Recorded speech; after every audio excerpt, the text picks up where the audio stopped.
Assalamualaikum warahmatullahi wabarakatuh. Salam Pramuka. Apa kabar semua?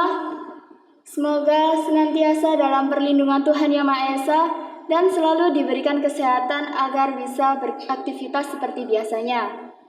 Kali ini bersama saya Alfira Eka Nurberlianti, bisa dipanggil Alfira, dan rekan saya Adira Trisahwawahi Nugraini, bisa dipanggil Adira. Kira-kira kali ini kita akan membahas mengenai apa ya? Penasaran nggak? Kali ini kita akan membahas mengenai keterampilan dasar yang harus diketahui dan dipelajari oleh seorang penjelajah awam. Saat ini kita bersama dengan seseorang yang awalnya hanya sekedar ikut pramuka dan memiliki hobi trekking dan hiking. Kita beri julukan beliau The Man of Adventure, seorang aktivis alam yang sangat berpengalaman dalam keterampilan dan bertahan hidup di alam bebas. Beliau juga merupakan seorang pramuka Pandega, jebolan universitas di Surabaya. Beliau adalah Kak Ikhwal Praja.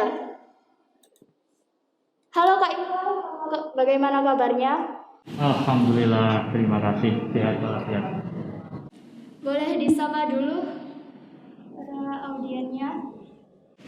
Assalamualaikum warahmatullahi wabarakatuh. Salam.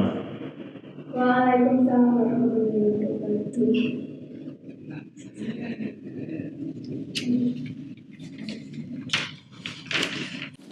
Kesibukan apa aja nih Kak yang dilakukan Kak Ikhwal selama pandemi ini? Kan berhubung Kakak seorang aktivis yang tentu sering sekali berkegiatan di luar. Berhubung saat ini memang kondisinya sedang pandemi, dan pandemi memang membawa dampak yang sungguh luar biasa terhadap kegiatan di alam bebas. Maka apa yang saya lakukan selama di masa pandemi ini, ya yang pertama tentu saya stay at home. Tapi stay at home saya tidak hanya stay at home, rebahan dan lain sebagainya. Tapi stay at home saya ya menulis buku mengenai keterampilan di alam bebas, misal navigasi darat. Terus kemudian karena juga stay at home, akhirnya channel YouTube saya yang sudah lama terbengkalai saya buat lagi, dan akhirnya menghasilkan beberapa video. Ya tidak jauh-jauh dari keterampilan alam bebas juga. Jadi itu yang saya lakukan. Kemudian ketika PPKM ini sudah, atau PSBB dulu ya, PSBB diperlonggar, akhirnya kita bisa keluar dari rumah dengan protokol kesehatan atau dengan syarat-syarat tertentu, ya kita sempatkanlah sedikit jalan-jalan, naik turun gunung. Kita flashback sebelum COVID nih Kak.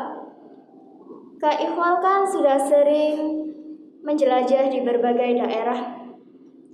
Dan dari situ mungkin ada pengalaman yang berkesan. Kira-kira apa ya Pak? Sebenarnya tidak semua wilayah ya, Indonesia itu luas sekali, masih banyak sekali daerah yang belum saya kunjungi. Cuma kalau wilayah pada umumnya, pada khususnya Jawa Timur, hampir semuanya sudah saya ketahui. Pengalaman yang paling berkesan menurut saya itu apa ya? Ya setiap kali ketika melakukan perjalanan itu selalu ada pengalaman tersendiri.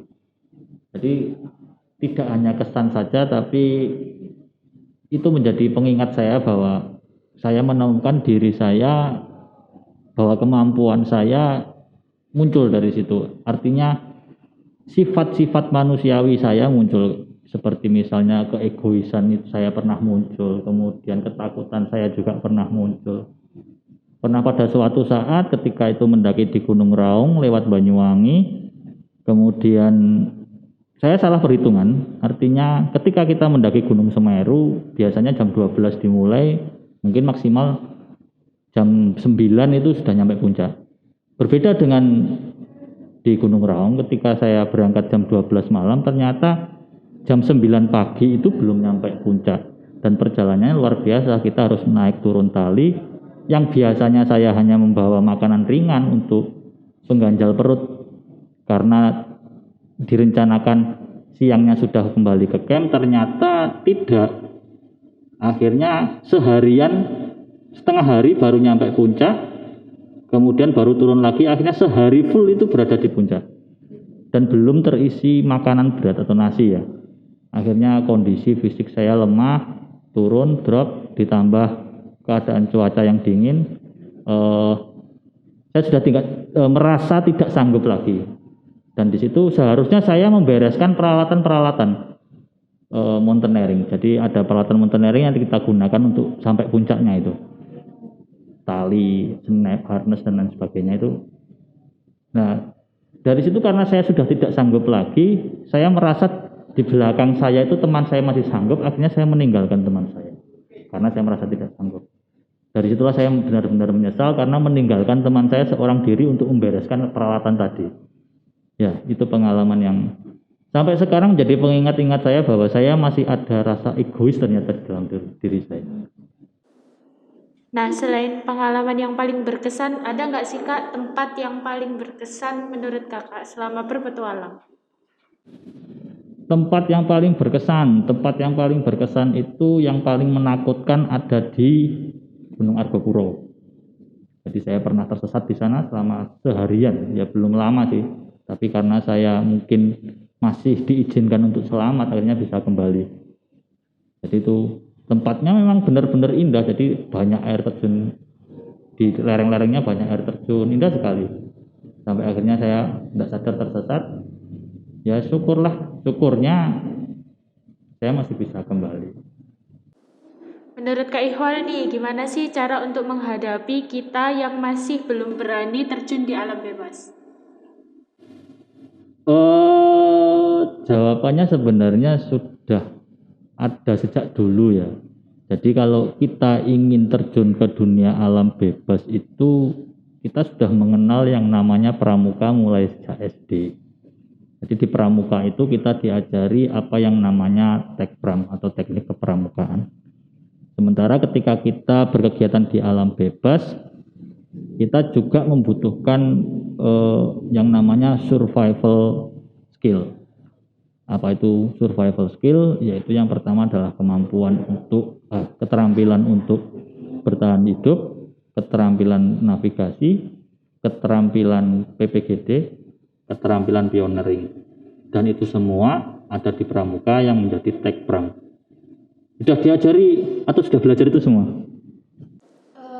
Kalau itu mungkin sudah ya dari pengalaman sebelumnya, tapi untuk di SMA ini, di penegak ini masih belum.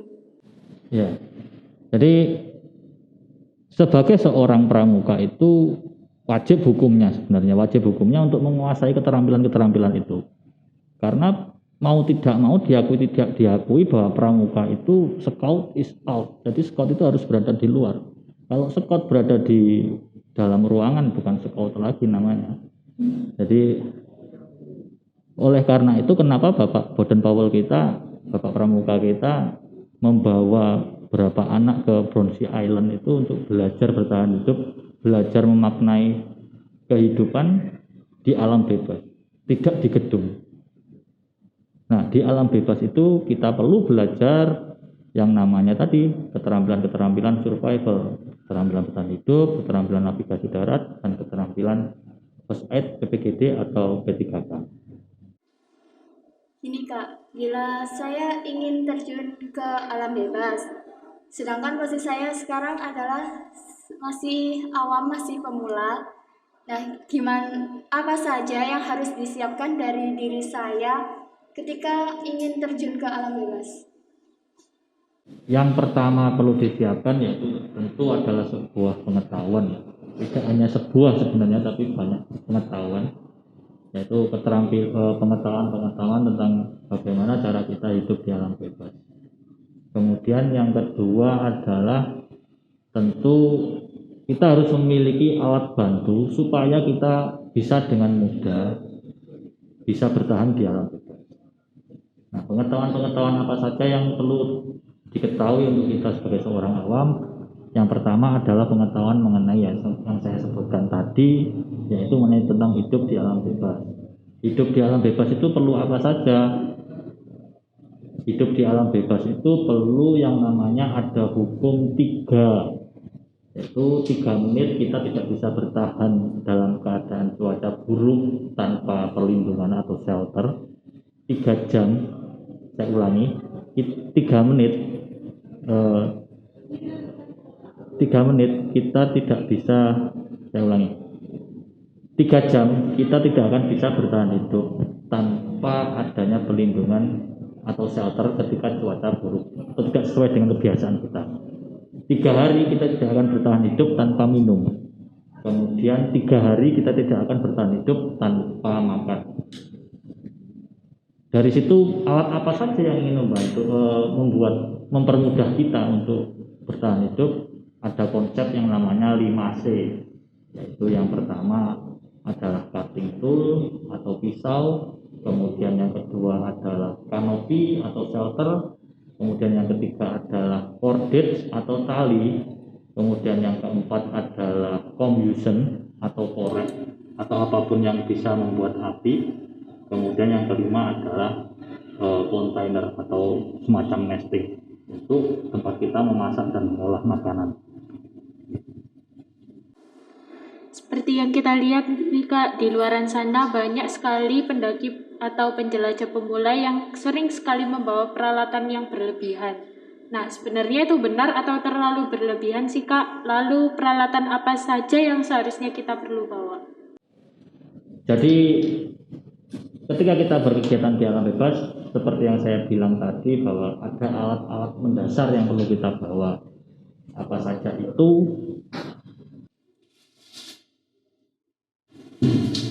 Di sini saya membawa peralatan, boleh dikatakan ini sebuah survival kit saya. Jadi yang pertama ini adalah, ini kebutuhan dasar saya, kebutuhan dasar, yaitu sebuah trash bag atau bisa dikatakan plastik. Tapi plastik ini lebar sehingga bisa saya gunakan sebagai kanopi atau shelter saya, sebagai penghalang hujan. Tapi juga banyak fungsinya juga.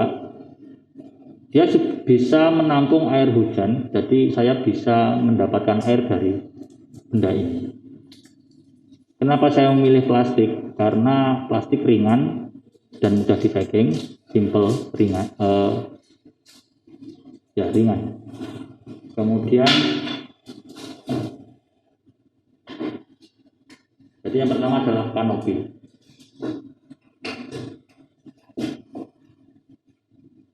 Ada cutting tool, pisau,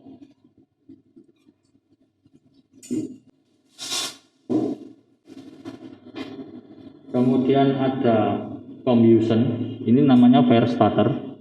Jadi kalau menggunakan ini kita bisa menyalakan api meskipun tidak ada korek. Ini alat bantunya, bisa menggunakan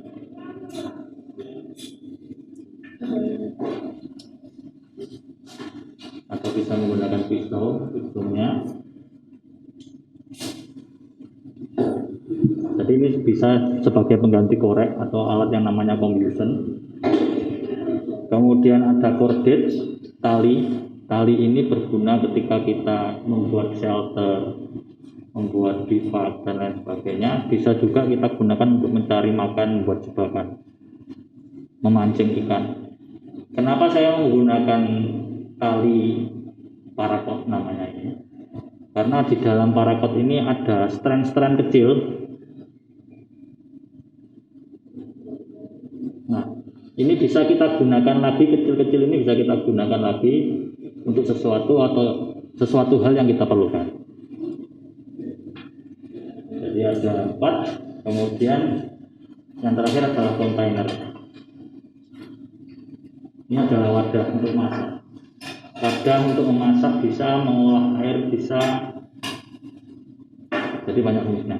Ini adalah benda-benda yang dasar untuk bertahan hidup.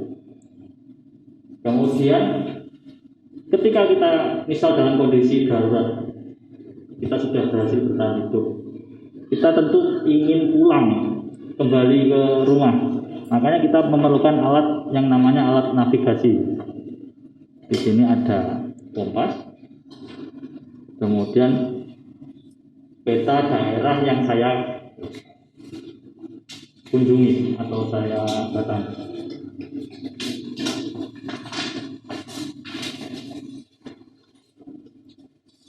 Ini bila saya ingin pulang. Ketika ketika saya sudah bertahan hidup, saya proses perjalanan mengetahui jalan ketika ingin pulang. Ketika terjadi sesuatu di jalan, misalnya saya cedera atau apa, saya membutuhkan peralatan yang namanya P3K kan. Ya, P3K saya masih simple, belum terlalu rumit. Artinya hanya pembalut Hansaplast, kemudian ada steril pad, dan banyak. Ini belum lengkap, tapi setidaknya seperti ini. Jadi ini adalah alat-alat dasar. Jadi ada alat untuk bertahan hidup, ada alat untuk navigasi darat, ada alat P3K. Dan alat-alat lainnya ini untuk apa? Ada senter. Ini adalah alat pendukung. Bisa kita gunakan sebagai media komunikasi, penerang kita di waktu malam. Kemudian ada lakban kanggo ya. Nah, lakban ini banyak gunanya. Misalnya kita menyambung tali atau kita terluka, darahnya tidak mau berhenti, kita lakban saja untuk sementara. Jadi banyak fungsinya. Oh iya Pak, kalau misal nih salah satu alat-alat dasar itu tidak terbawa atau lupa, seperti misalnya pisau, kita nggak bawa. Untuk penggantinya apa ada? Pengganti dari alam. Ya, kenapa ada konsep 5C? Kenapa ada konsep 5C, yaitu 5 alat yang wajib kita bawa? Itu karena alat tersebut susah dibuat di alam. Bisa, tapi susah. Itu membutuhkan tenaga. Dan setiap kali kita menghabiskan tenaga, kita pasti butuh makan. Dan setiap kali butuh makan, kita pasti butuh minum. Dan itu seterusnya. Dalam kondisi survival atau dalam kondisi darurat, tentu kondisi ini tidak ideal karena kita harus benar-benar memanajemen tenaga kita. Oleh karena itu kita membawa ke semua ini. Ada dan bisa tali, misalnya kita bisa membuat tali menggunakan alam. Ini dari kayu, kulit kayu. Membuat api, kita bisa menggunakan yang namanya hand drill, bow drill, atau misal ada batu semacam ini, kita gunakan. Memercikan api, kita tinggal apa istilahnya, mewadahi percikan api tersebut sehingga dengan benda-benda kering, misalnya tali kering, serabut-serabutnya ini kita kumpulkan, kita bisa membuat api. Makanya dari itu 5 alat ini adalah hal yang paling utama. Nah, dari 5 alat ini tentu ini adalah alat yang dasar, sangat dasar sekali. Bila saya ke Ranupubolo membawa alat ini, saya aman, iya, tapi nyaman, enggak. Kenapa tuh Kak? Ya kan demen. Ya jelas kedinginan saya di sana. Masa saya mau ke Ranupubolo terus hanya tidur di bawah flysheet seperti ini? Tentu tidak. Saya akan memilih, makanya ini berkembang. Kanopi kita akan berkembang menjadi bisa tenda, bisa flysheet, bisa hammock dan lain sebagainya. Kemudian ini kan nesting kecil, bisa berubah, bisa kita kembangkan menjadi alat masak cooking set yang biasa kita bawa, nesting TNI dan lain sebagainya. Kemudian api kita bisa gantikan dengan korek, kita bisa gantikan dengan kompor dan lain sebagainya. Itu untuk mempermudah kita supaya kita lebih nyaman dalam perjalanan penjelajahan tersebut. Kalau pisau dan tali memang tidak ada gantinya, ini wajib kita bawa. Tidak bisa kita kembangkan lagi. Artinya tali ya tetap tali, pisau ya tetap pisau. Jadi intinya ketika berkegiatan dalam bebas itu shelter, water, and food, itu semua harus tercukupi. Tuh teman-teman, harus diingat ya, dan jangan lupa dipelajari juga. Selain itu, jika kita di hutan, biasanya sinyal sangat sulit untuk dijangkau.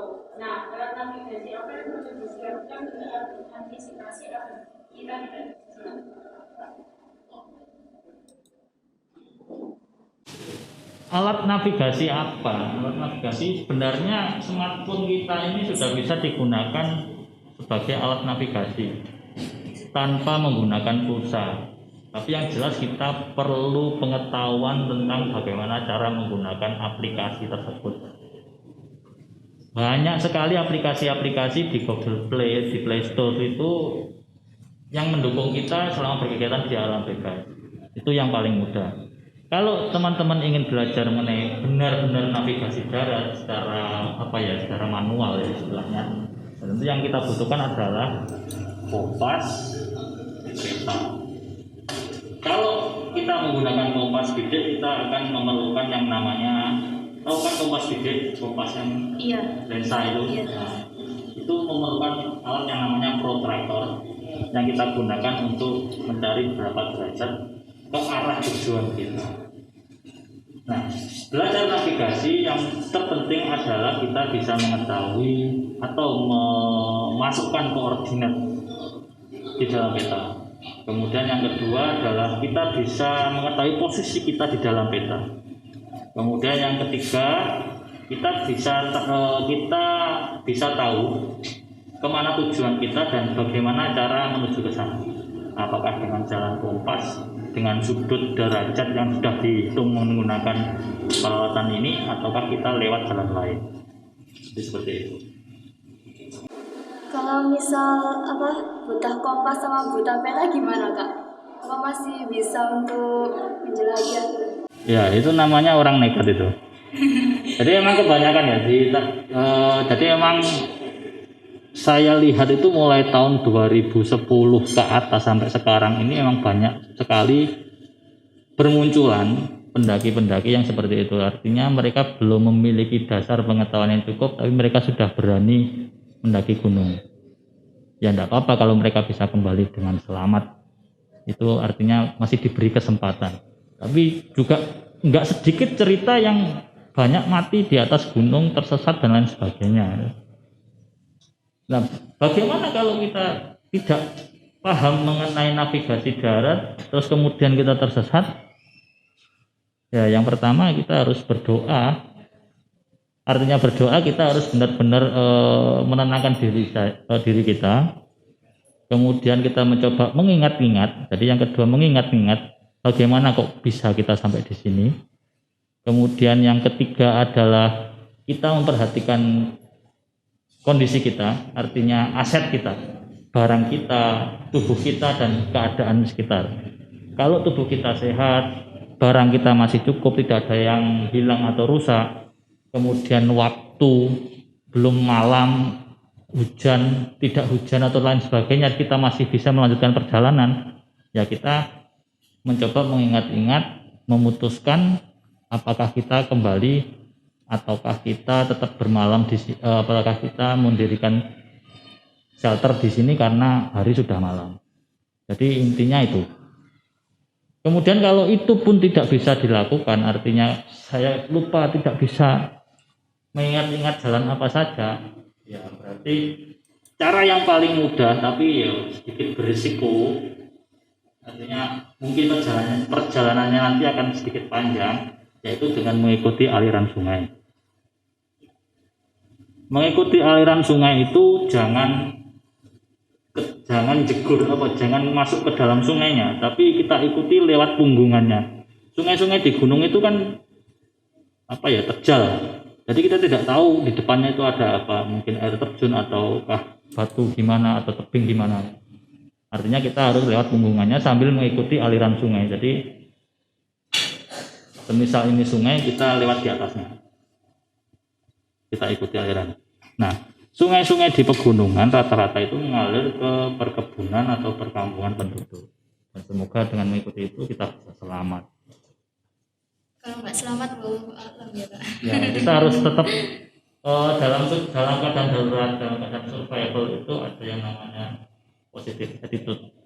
Jadi kita harus benar-benar yakin bahwa kita harus selamat. Karena banyak, walaupun kita sudah memiliki pengetahuan, keterampilan, tapi attitude kita tidak berpositif thinking, banyak yang gagal juga ada.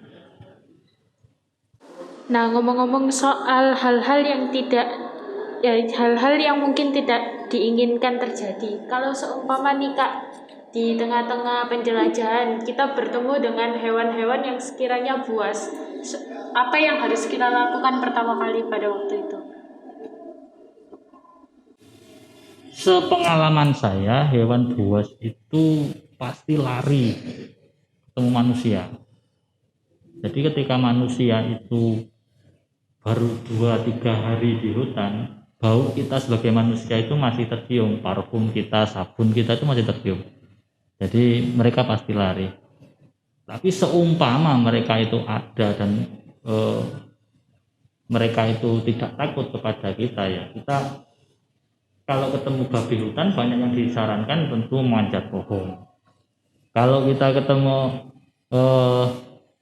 kalau kita mendirikan camp atau kemah, tentu ada baiknya kita menyalakan api supaya tidak ada binatang buas yang menuju ke perkemahan kita. Jadi seperti itu. Apa hubungannya ya Kak, api sama hewan buas? Api sama hewan buas, rata-rata hewan itu takut sama api. Jadi api itu sangat bermanfaat. Kenapa 5C itu ada salah satunya combustion itu selain digunakan untuk memasak, juga untuk menghangatkan diri kita. Selain itu juga untuk mengusir binatang-binatang buas yang ingin mengganggu kita. Itu sudah istilahnya semua binatang sama api kodratnya takut. Kita aja sudah takut sama api sebenarnya, karena kecil aja enggak takut. Baik, sekarang kita sudah berada di penghujung acara. Kesimpulannya adalah sebelum kita melakukan penjelajahan, kita harus belajar serta memahami terlebih dahulu mengenai teknik kepramukaan. Dan tak lupa untuk selalu berdoa agar selamat sampai tujuan. Closing statement untuk teman-teman pramuka atau siapapun yang menonton dan mendengarkan podcast kita kali ini. Boleh Kak Iqbal, silakan.